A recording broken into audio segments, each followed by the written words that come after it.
বর্তমান বিশ্বের ভূরাজনীতি এখন আর কেবল মধ্যপ্রাচ্য বা ইউক্রেন সীমান্তে সীমাবদ্ধ নেই। পরাশক্তিগুলোর নজর এখন এশিয়ার এই নীল জলরাশির দিকে, বিশেষ করে বঙ্গোপসাগর। আর এই লড়াইয়ের কেন্দ্রবিন্দুতে উঠে এসেছে একটি নাম, সেন্ট মার্টিন। বাংলাদেশের মাত্র ৮ বর্গ কিলোমিটারের এই ক্ষুদ্র দ্বীপটি কি কোনো পরাশক্তির সামরিক ঘাঁটি হতে যাচ্ছে? কেন আমেরিকা এখানে পা রাখতে মরিয়া? আর চীনই বা কেন একে তাদের জন্য রেড লাইন বা লাল রেখা মনে করছে? আজ আমরা আন্তর্জাতিক সম্পর্কের গভীর সমীকরণ এবং কিছু রহস্য উন্মোচন করব, যা হয়তো আপনাকে কেউ বলে নাই। প্রথমেই বুঝতে হবে বঙ্গোপসাগরের গুরুত্ব। এটি ভারত মহাসাগরের প্রবেশদ্বার। বিশ্বের মোট বাণিজ্যের 1/3 এই পথ দিয়েই পরিবাহিত হয়। চীনের প্রায় 80% জ্বালানি আমদানি হয় মালাক্কা প্রণালী হয়ে এই বঙ্গোপসাগরের পাশ দিয়েই। আমেরিকার ইন্দো প্যাসিফিক স্ট্র্যাটেজি বা আইপিএসের মূল লক্ষ্য হল এই অঞ্চলে চীনের আধিপত্যকে রুখে দেয়া। আর ঠিক এই জায়গাতেই বাংলাদেশ এবং সেন্ট মার্টিন হয়ে উঠেছে গোল্ডেন পিস অফ ল্যান্ড।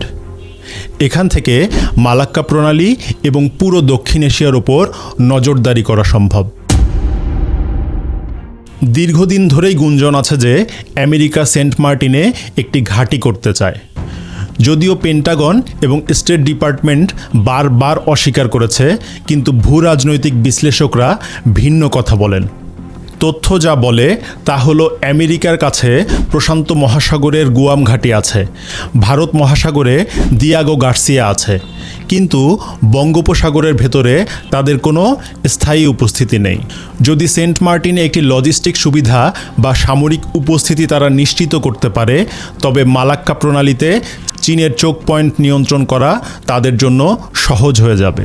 এখন প্রশ্ন হলো, এটি কি কেবলই তত্ত্ব? না, 2024 সালের রাজনৈতিক পট পরিবর্তনের পর এই আলোচনা নতুন করে গতি পেয়েছে। এইদিকে চীনও বসে নেই। তারা তাদের স্ট্রিং অফ পার্লস বা মুক্তার মালা কৌশলের মাধ্যমে ভারতকে ঘিরে ফেলেছে। মিয়ানমারের কিয়া উকফিউ বন্দর, শ্রীলঙ্কার হাম্বান্তোটা এবং পাকিস্তানের গোয়াদর সবই চীনের নিয়ন্ত্রণে। বাংলাদেশে পায়রা বন্দর বা কক্সবাজারের মাতারবাড়ি নিয়েও চীনের প্রবল আগ্রহ ছিল, কিন্তু সেখানে আমেরিকা এবং ভারতের সঙ্গে বাংলাদেশের শেখ হাসিনা সরকার ভারসাম্য রক্ষা করেছিল। চীন তাই কখনোই চাইবে না তাদের বাড়ির উঠানে আমেরিকার কোনো উপস্থিতি থাকুক, কারণ এতে তাদের জ্বালানি নিরাপত্তা হুমকির মুখে পড়বে। এবার আসা যাক দিল্লির কথায়। ভারতের জন্য এটি একটি উভয় সংকট। ভারত ঐতিহাসিকভাবেই এই অঞ্চলে কোনো বিদেশি সামরিক শক্তির উপস্থিতি পছন্দ করে না, কারণ তারা জানে এই অঞ্চলে যদি আমেরিকা ঘাঁটি গেড়ে বসে তাহলে শুধু চীনকেই নিয়ন্ত্রণ করবে না, তাদের উপরেও ছড়ি ঘোরাবে।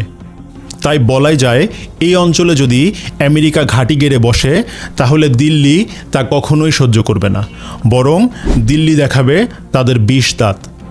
আর এক্ষেত্রে অবশ্যই তারা পাশে পাবে রাশিয়া, এমনকি চীনকেও। বাংলাদেশের সংবিধান অনুযায়ী দেশের কোনো অংশ বিদেশি শক্তির কাছে সামরিক ব্যবহারের জন্য দেওয়া প্রায় অসম্ভব। সেন্ট মার্টিন একটি ইকোসেন্সিটিভ এলাকা।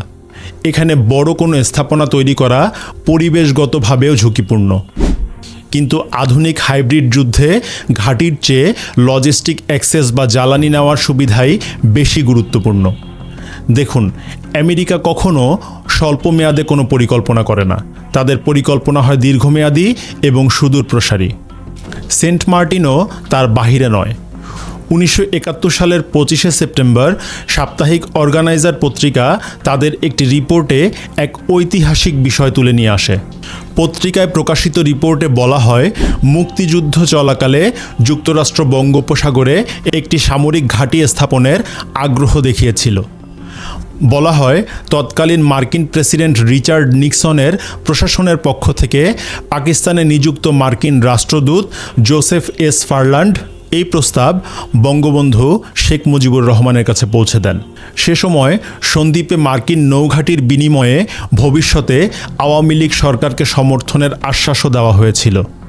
কিন্তু শেখ মুজিবুর রহমান সেই প্রস্তাব প্রত্যাখ্যান করেন এবং বাংলাদেশের মাটিতে বিদেশি সামরিক শক্তির উপস্থিতির বিরোধিতা করেন। পরে বঙ্গবন্ধু কারাগারে থাকাকালেও যুক্তরাষ্ট্রের পক্ষ থেকে আবার যোগাযোগের চেষ্টা করা হয়েছিল। এমনকি তৎকালীন মার্কিন প্রেসিডেন্ট রিচার্ড নিক্সনের national security adviser Henry Kissinger পূর্ণ স্বায়ত্তশাসন দেওয়ার বিনিময়ে বঙ্গোপসাগরে মার্কিন ঘাঁটির বিষয়টি তুলেছিলেন। তৎকালীন মার্কিন প্রেসিডেন্ট রিচার্ড নিক্সনের প্রশাসন বিভিন্ন অর্থনৈতিক ও কূটনৈতিক সুবিধার ইঙ্গিত দিলেও বঙ্গবন্ধু শেখ মুজিবুর রহমান সেই সব প্রস্তাব প্রত্যাখ্যান করেন। বঙ্গবন্ধু স্পষ্টভাবে বলেছিলেন, বাংলার মাটি কোনো বিদেশি সামরিক ঘাঁটির জন্য ব্যবহার করতে দেয়া হবে না। বিশ্লেষকদের মতে বাংলাদেশের নিরপেক্ষ পররাষ্ট্রনীতি ও সার্বভৌমত্ব রক্ষার কারণেই তিনি এই সিদ্ধান্ত নিয়েছিলেন। আর এই অবস্থানের কারণেই ওয়াশিংটনের সঙ্গে তার সম্পর্ক ধীরে ধীরে শীতল হয়ে ওঠে এবং নিক্সন প্রশাসন তার প্রতি অসন্তুষ্ট হয়ে পড়ে।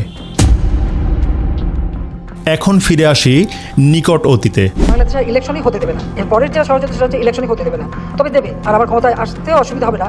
যদি আমি বাংলাদেশে কারো এয়ারবেস করতে দিই, ঘাঁটি করতে দিই, তাহলে আমার কোনো অসুবিধা নাই। কোনো এক সাদা চামড়ারই প্রস্তাব আমি একই জবাব দিচ্ছি, যে আমি জবাব দিচ্ছি স্পষ্ট যে আমি বঙ্গবন্ধু শেখ মুজিবের মেয়ে। দেশের অংশ ভাড়া দিয়ে বা কারো হাতে তুলে দিয়ে আমি ক্ষমতা যেতে চাই না, আমার ক্ষমতার দরকার নেই। যদি জনগণ চায় ক্ষমতার পরে আসবো না। ওই অবস্থায় কিন্তু আমি চ্যালেঞ্জ দিয়ে ছেড়ে দিলাম। চক্রান্ত এখনো আছে। বাংলাদেশেরও একটা অংশ নিয়ে চিটাগাং, মিয়ানমার, এখানে একটা খ্রিস্টান স্টেট বানাবে, বে অফ বেঙ্গলে একটা ঘাঁটি করবে। বঙ্গবন্ধুর কন্যা শেখ হাসিনাকেও একই প্রস্তাব দেওয়া হয়। তিনি তা প্রকাশ্যেও বলেছেন। তখন অবশ্য শেখ হাসিনা যাই বলতেন তাই আপনাদের কাছে নাটক মনে হতো। মার্কিন প্রশাসন শেখ হাসিনার সাহসের কাছে বারবার ব্যর্থ হয়ে বিভিন্ন নিষেধাজ্ঞা দিয়ে শেখ হাসিনাকে কাবু করতে চেয়েছে, কিন্তু বঙ্গবন্ধু কন্যা কোনো অন্যায় আবদারের কাছে মাথা নত করেননি, যার ফলাফল 5 আগস্ট 2024। বাবাকে জীবন দিতে হয়েছিল আর কন্যা সৌভাগ্যক্রমে বেঁচে গেছেন। এটাই পার্থক্য। এবার আপনারাই বলুন, বাইডেন যে তার দালাল ইউনুসকে ক্ষমতায় বসালো, এরপর আপনারা সেন্ট মার্টিন যেতে পেরেছিলেন? কি পেয়েছেন ইউনুসের আমলে? আজ শত শত শিশু হামের টিকার অভাবে মারা যাচ্ছে। ইউনুসের করা মার্কিন বাণিজ্য চুক্তির কারণে বাংলাদেশ আজ শেকলবন্দি। আর কত দুর্ভোগ এই জাতির কপালে আছে তা কেবল উপরওয়ালাই জানেন। আজও সেই সেন্ট মার্টিন নিয়ে চক্রান্ত চলছে, কারণ সেন্ট মার্টিন কেবল একটি দ্বীপ নয়, এটি এখন বৈশ্বিক ক্ষমতার ভারসাম্য রক্ষার দাবার গুটি। পরাশক্তিদের এই লড়াইয়ে বাংলাদেশের জন্য সবথেকে বড় চ্যালেঞ্জ হলো কারো পক্ষ না নিয়ে নিজের সার্বভৌমত্ব রক্ষা করা। আপনার কি মনে হয়, সেন্ট মার্টিন নিয়ে এতদিন যেসব ঘটনাকে বলা হতো নাটক, তা কি আসলেই নাটক, নাকি এর বাস্তবতা আছে? কমেন্ট বক্সে লিখুন আপনার মতামত। আবার দেখা হবে রাজনীতির কোনো জটিল হিসেবের খাতায়।